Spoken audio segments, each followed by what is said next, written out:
السلام علیکم ناظرین، اسلام اینڈ پاکستان یوٹیوب چینل سے آپ کی خدمت میں حاضر ہوں۔ ناظرین، آج کی ویڈیو بہت ہی زیادہ انفارمیٹیو ہے، بہت ہی زیادہ اس کے اندر انفارمیشن ہے۔ آپ نے یہ ویڈیو آخر تک لازمی دیکھنی ہے۔ اور آج کی جو ویڈیو ہے یہ ہے تنگ دستی کے بارے میں، تنگ دستی کے اسباب، رزق میں برکت نہ ہونے کی کیا وجوہات ہیں۔ ناظرین، آج ہم اس مسئلے کا حل بھی جانیں گے، اور مسئلے کا حل کس سے جانیں گے؟ شاعر مشرق حضرت علامہ اقبال اس بارے میں کیا فرماتے ہیں، اور اس کے علاوہ قرآن اور احادیث سے ہم اس مسئلے کا حل نکالیں گے۔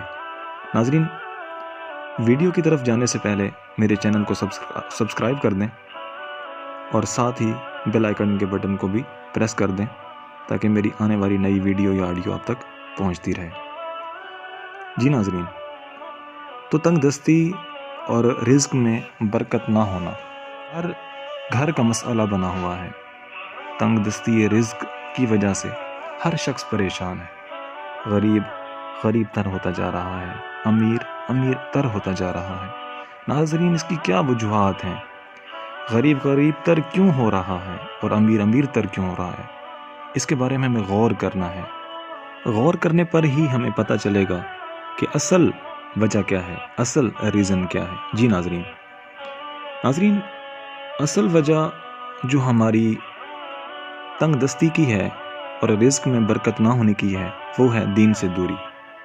دین سے دوری ہی اصل وجہ ہے رزق میں تنگی کی۔ شاعر مشرق حضرت علامہ اقبال فرماتے ہیں، لکھنا نہیں آتا تو میری جان پڑھا کر، ہو جائے گی تیری مشکل آسان پڑھا کر۔ پڑھنے کے لیے اگر تجھے کچھ نہ ملے، چہروں پہ لکھے درد کے عنوان پڑھا کر۔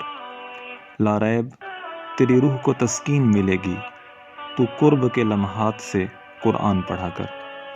آ جائے گا اقبال تجھے جینے کا کرینہ، تو سرور کونین کے فرمان پڑھا کر۔ ناظرین، حقیقت یہی ہے کہ ہم قرآن سے دور ہیں، ہم حدیث سے دور ہیں، ہم آقا دو جہاں صلی اللہ تعالیٰ علیہ وآلہ وسلم کے فرمان سے دور ہیں۔ آج کیوں ہر شخص پریشان ہے؟ رزق کی تلاش میں در بدر پھرتا ہے، مگر ناکامی ہمارا مقدر بنتی جا رہی ہے۔ ناظرین، حقیقت ہے اور یہ آپ کو بھی ماننا پڑے گا۔ اللہ تبارک و تعالیٰ نے قرآن مجید میں تمام چیزوں کا حل عطا فرما دیا ہے۔ ہمارے آقا دو جہاں صلی اللہ تعالیٰ علیہ وآلہ وسلم نے تنگ دستی اور رزق میں برکت نہ ہونے کے اسباب ہمیں بتا دیے اور ان کا حل بھی عطا فرما دیا۔ جی ہاں، آج سے 1400 سال پہلے ہمارے آقا نے ہمیں بتا دیا کہ آپ نے یہ کام کرنا ہے تو آپ کے گھر میں برکت ہوگی، اگر آپ نے یہ کام نہ کیا تو آپ کے گھر میں برکت نہیں ہوگی بلکہ تنگ دستی ہوگی۔ جی ہاں ناظرین، آئیے میں آپ کو ایک واقعہ سناتا ہوں۔ اس واقعے میں آپ دیکھیں گے کہ کس طرح تلقین کی جا رہی ہے قرآن پڑھو، اور کس طرح ہمارے آقا نے قرآن پڑھنے کی تلقین کی۔ ناظرین، حضرت ابن مسعود رضی اللہ تعالیٰ عنہ مرض الموت کی حالت میں موجود تھے کہ حضرت عثمان غنی ان کے پاس تشریف لے جاتے ہیں اور ان سے کہتے ہیں کہ میں تجھے خزانوں میں سے کچھ عطا کروں؟ آپ نے جواب دیا، نہیں، اس کی کوئی ضرورت نہیں۔ آپ نے فرمایا، رکھ لو، تمہاری اولاد کے کام آئیں گے۔ آپ نے فرمایا، اے عثمان، آپ میرے بچوں کے متعلق فاقوں سے ڈرتے ہیں؟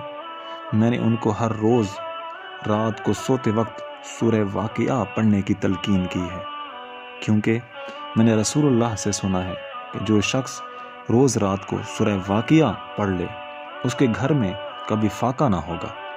ناظرین، اس حدیث کے اندر یہ سبق ملتا ہے کہ سورہ واقعہ اگر ہم روز اپنے گھر کے اندر تلاوت کریں، اپنے بچوں کو، اپنے گھر والوں کو تلقین کریں کہ سورہ واقعہ کی تلاوت روز کیا کریں، تو انشاءاللہ کبھی ہمارے گھر میں بے برکتی نہیں ہوگی۔ ناظرین، اس کے علاوہ اور بھی بہت ساری وجوہات ہیں کہ جن کی بنا پر تنگ دستی ہمارے گھر کا مقدر بن جاتی ہے۔ وہ کیا ہیں؟ ناظرین، آئیے جانتے ہیں حضرت علی کے فرمان سے کہ حضرت علی رضی اللہ تعالیٰ عنہ فرماتے ہیں کہ جس گھر میں مکڑی کے جالے ہوں، جس گھر میں مکڑی کے جالے ہوں ان کو صاف کر لیا کریں، اگر صاف نہیں کریں گے تو اس گھر میں برکت نہ ہونے کا اندیشہ ہے۔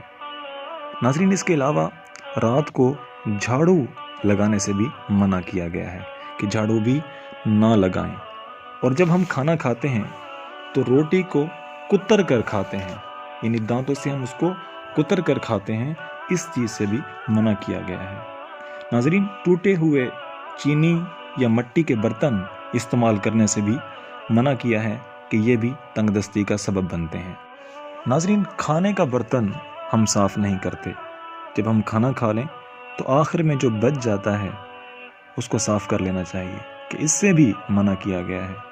ناظرین، شادیوں کے اندر آپ نے دیکھا ہوگا کہ کس قدر رزق کی بے حرمتی کی جاتی ہے۔ تو ناظرین، جب رزق کی بے حرمتی کی جائے گی تو اللہ پاک وہاں پر رزق کا اضافہ کیسے فرمائے گا؟ اللہ پاک اس جگہ پر اس گھر میں برکت نہیں عطا فرماتا کہ جس گھر میں رزق کی بے حرمتی کی جاتی ہے۔ پیارے حبیب علیہ الصلوۃ والسلام نے اس بات کی بھی تلقین کی ہے کہ اگر دسترخوان پر آپ موجود ہوں اور جو نیچے گر جائے اس کو اٹھا کر کھا لیا کریں۔ لیکن لگتا ایسے ہے کہ جیسے اللہ تعالیٰ کا خوف ہمارے دلوں سے نکل چکا ہے، جس وجہ سے ہم اس قدر گر چکے ہیں کہ جب جو رزق اللہ پاک نے ہمیں دیا ہم اس کی بے حرمتی کرتے ہیں۔ علامہ اقبال نے کیا ہی خوب کہا، کون رکھے گا ہمیں یاد اس دور خود غرضی میں، حالات ایسے ہیں کہ لوگوں کو خدا یاد نہیں۔ ناظرین، ہر وقت اللہ تعالیٰ کا شکر ادا کرتے رہیں۔ اگر شکر ادا کریں گے تو اللہ پاک اتنا دے گا کہ ہم سے سنبھالا نہ جائے گا۔ ناظرین، اب میں آپ کو ایک وظیفہ بتانے جا رہا ہوں۔ اس وظیفے کو آپ ہر روز پڑھیں۔ سورہ واقعہ تو پڑھنی ہے، لیکن اس کے علاوہ ہر روز فجر کی نماز کے بعد یا وہابو 300 مرتبہ، اول اور آخر 3 مرتبہ درود پاک پڑھ کر یا وہابو کی تسبیح پڑھتے رہیں، انشاءاللہ گھر میں برکت ہوگی۔ اللہ تبارک و تعالی ہم سب مسلمانوں کو ہدایت عطا فرمائے، آمین۔ جزاک اللہ خیر۔ السلام علیکم ورحمۃ اللہ وبرکاتہ۔